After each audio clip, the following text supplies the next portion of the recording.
And I know one of the things you've said is that almost everybody who gravitates to cannabis is gravitating to cannabis for a medical reason, whether they admit it or not.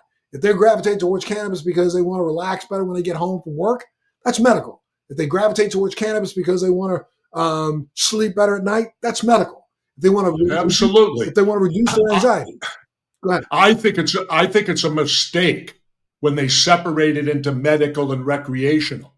I agree. Because as my friend Tommy Chong told me, the entire plant's medical. Correct. He said those that are smoking it for the euphoric feeling, they're doing it for mental health. Correct. They're doing it for post-traumatic stress. Correct. They're doing it for whatever other reason. If it makes you feel better and you feel better about yourself and your life, well, that's good enough.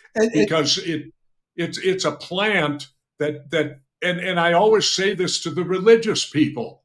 I go, if you believe in God, then didn't God make it? Well, not only that, but here's another one you could add to it. Excuse me, didn't those three wise men show up and they gave them what? Incense, frankincense, and myrrh? Look up what frankincense is. Frankincense is a similar plant to the cannabis plant.